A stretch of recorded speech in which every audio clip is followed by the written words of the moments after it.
Oh, the other night she told me she wanted to try something wild. She climbed into the bed. Then she put her clothes on and went out. A lot of different things. Nature. So we're back with another amazing video. I know you guys all just ran up our last video, so you get the reference. Bailey here again. Actually, I feel like most of the time, like nobody's gonna know who we are because we don't say what everyone. I was gonna say, have you guys? I was gonna. That was like, yeah. That. Have you guys ever done like your own introductions, like who you are? Not really. Yeah, because like in the first and like maybe a couple of videos, we like I said like what everyone's name was. But if someone like new watches this video, they're gonna have no idea who any of us are. We're gonna. What a crowd, I'll tell you that, boys. No, I'll tell you, I'm all right now, but last week I was in rough shape, you know?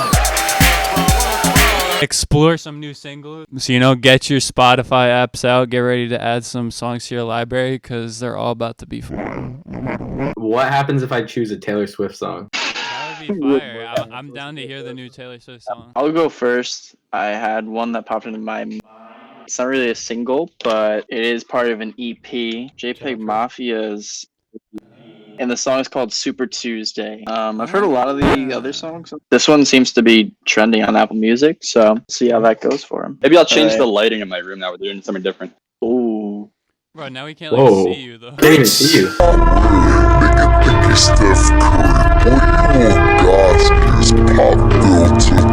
Hello. Shit is hard. It's hard to find just like a random new single. New hot singles in our Right, area. I don't have any. This was a really cool track. I thought Peggy felt super comfortable on the beat. I thought it was as pretty as JPEG Mafia is gonna get. You know, it was still had that weird quirky production style, but like the strings were gorgeous. And I thought there were funny lyrics. It felt almost to me like a victory lap. Just won a championship and came back. This is not at all what I expect when I think of JPEG Mafia. Right? I don't really know any of his music, so I was expecting like just the harshest you can imagine. But this was the opposite of that. I thought it was great. I love the instrumental. The strings are so laid back. The transition in the middle, which was kind of strange, it was like all bubbly. It kind of reminded me of Tammy's song by Kendrick. One thing I don't like, and this is a little like nitpicky and it's also personal, I don't like when songs date themselves in the lyrics. I really liked how Carlos put it. It's kind of like a victory lap. I know one of the lines he even repeated from Cornballs. It really flowed beautifully.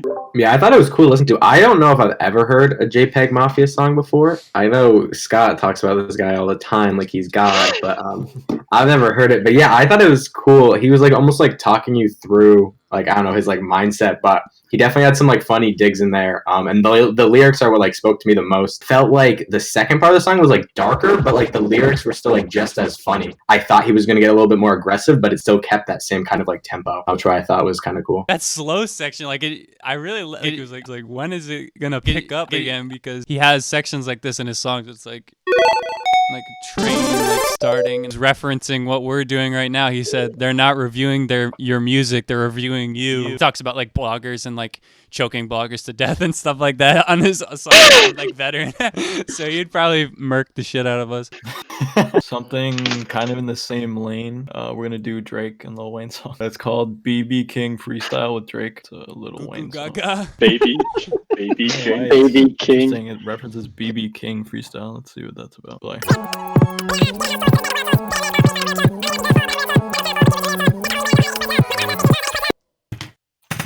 Yo, the song just finished, and guess what came on shuffle? Back That Ass Up by...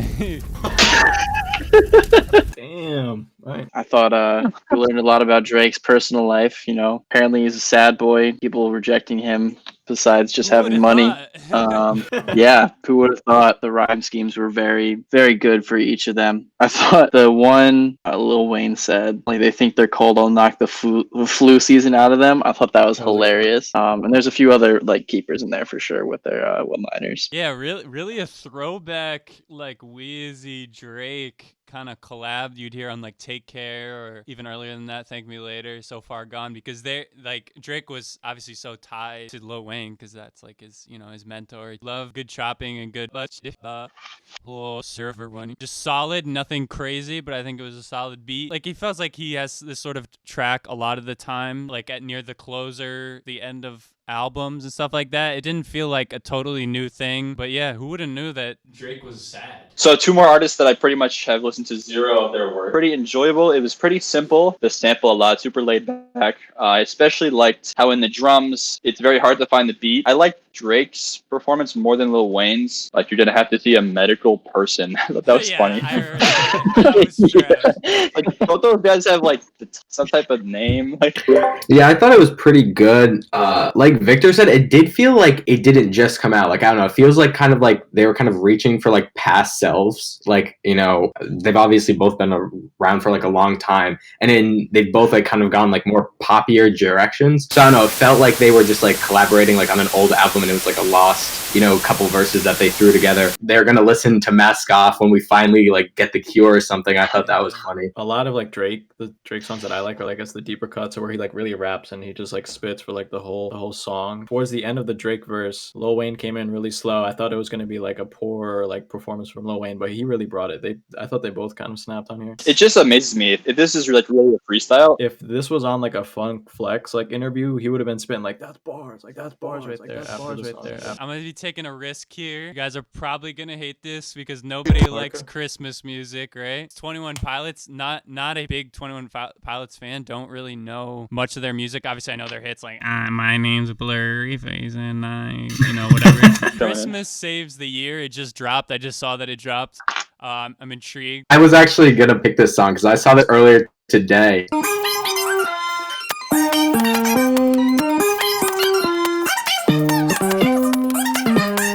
Not particularly amused, but So it felt very 21 Pilots-esque. Like obviously like they start off with like the Jingle Bell things, but like you could totally feel that it was like their song. Felt almost like it was supposed to be like to go along with a maybe a COVID style like Hallmark movie that's gonna come out, like and it almost feels like they're just trying to like throw something out with like Christmas, I don't know, make a few bucks or something. I felt like there was no like purpose really to it. I liked it. Different type of Christmas song because I like hate Christmas music generally. really, you liked it? I thought you were gonna hate it. It doesn't like try to force the holiday cheer down your throat, which is usually my biggest problem with Christmas songs. Pretty good. I liked the pacing. I liked the instrumentation a lot. It was the strings and sounded like some electric drums. Fun departure from just the regular like droning of every other Christmas song, which I just cannot stand anymore. For Christmas songs, maybe it is a little better than a lot of just like holiday you hear every second of December. It's interesting because you can't really hold like holiday music to the same standard as like music you listen to every day, just because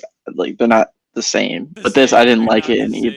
These are not the same. Different. A bit uninspired to me, honestly. Exactly, dreary. That's what I'm looking for. I'm gonna go listen to Radiohead after this. Dude, I didn't really like this song at all. I thought it was like super cringy. I don't think it really delivered it as well as I think it's gonna be. At least for me, it didn't really hit. It didn't land with me. By the second verse, I was like bored, and it was just like cut and paste from like first verse, second verse, the same like progression. I wasn't the biggest fan of it. Also his like delivery on cheap decor and like some put your name on a shelf with like cheap decor. I thought the delivery was like super, like I couldn't even like. It was just really cringy. For me, I actually do see some of the things that Evan was seeing in it. In the beginning, it had the Jingle Bells, which is obviously, you know, corny.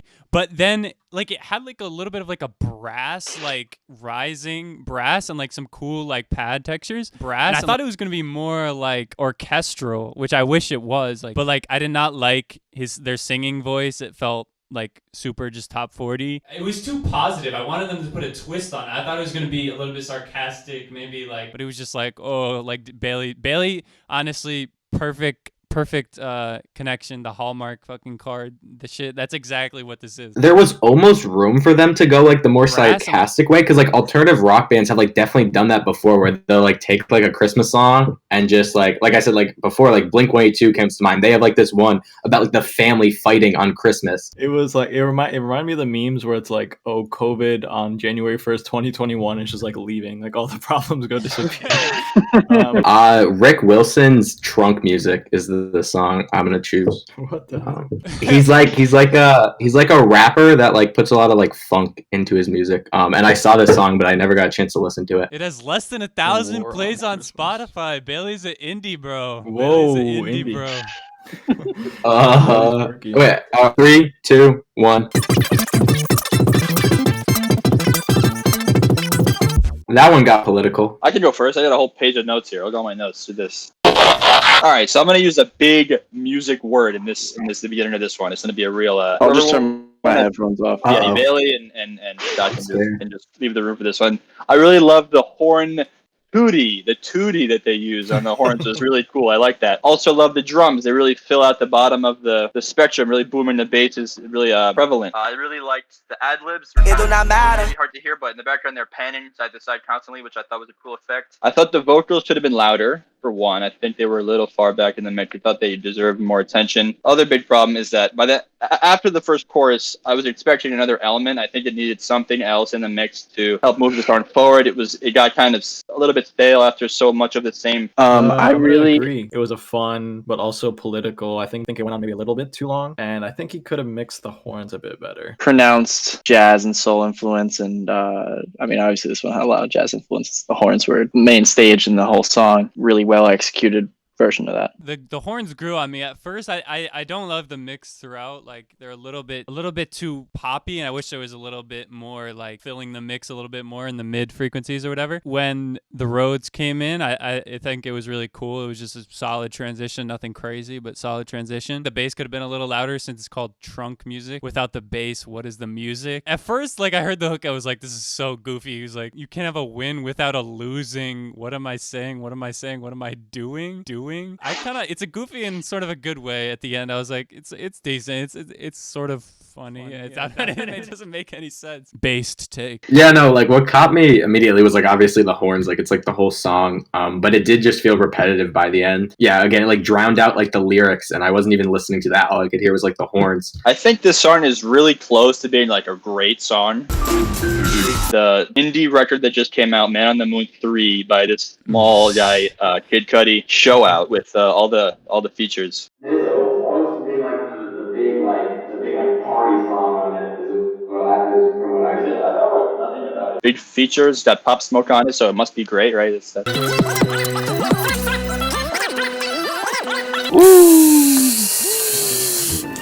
Hold up. Back out, pull up. Yeah, they emailed me. They heard I was coming on the podcast, and they said, "Can you just like slide this in there?" Imagine, we open up the video, we just start like, did you guys hear about that new like Hydro Flask collab?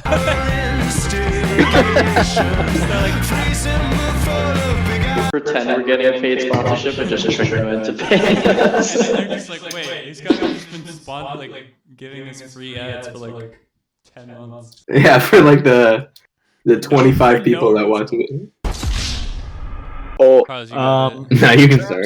Cudi, I don't think he really like melded well onto this song. It definitely feels like a Pop Smoke song, and then he kind of just took it. He says, "All right, I'm gonna put it on my album." But Skepta really fit on this track. I think he's probably my favorite part. And Cudi's verse was just okay. I thought he like adjusted somewhat to the sound, but it's not really his thing. Yeah, I was just gonna say like I totally agree.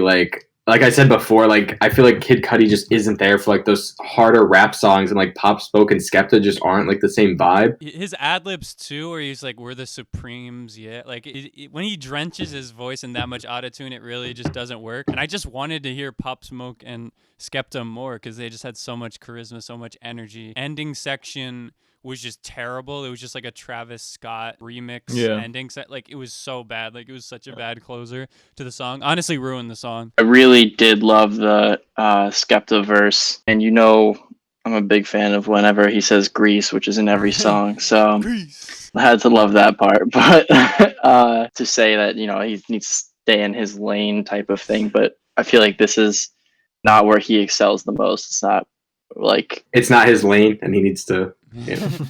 Like he could do like hype shit, like the Scots. Like that song is fire. Like his verse on that, I really like his delivery. Like, you don't like the Scots? No, I don't. I mean, I'm not the you biggest don't fan like of Cudi, me? but no, I don't really. I think the production is a little bit too much for me on that Whoa, song. that song is fire, bro. We're gonna have to clash heads on that, or clash dicks on that, cause that shit. I mean, that's what. But Skepta really needs to drop an album. I feel like his last one. I feel like he's kind of ahead of his time with the last one. Oh no, you mean Insomnia? No, that shit was. No, the one before that, Ignorance is Blood. Skepta dates Adele? Yeah, I believe so. Good for him. He's like Grease.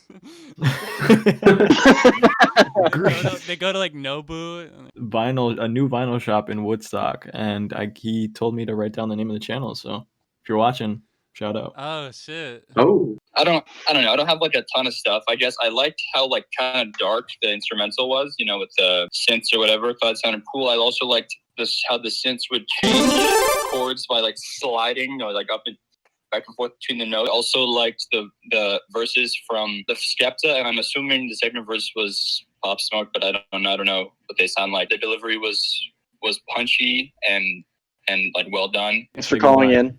Yeah, thanks Goodbye. for calling in. all right. On to our next caller. Who's up next? It was a good playlist. Bailey decided to do singles, and I think we had a decent array of singles. I think they were all interesting, and they weren't all just good. They weren't all just bad. Some standouts, you know, check them out. I guess I can make a playlist and just put it in there if you wanted to listen. Or, you know, if you like the individual song, like you liked what you heard about what we said about it, then, you know, go check it out. Hit up that one Woodstock thing that Carlos went to. It doesn't know the name of. Thanks, Bailey, for coming on. Yeah, thank you guys so much. I had a ton of fun. And now I'll go burn my laptop because it has too much, you know, top secret chat monster pad evidence. You know, I can't. That's just that. Thanks, guys. Though.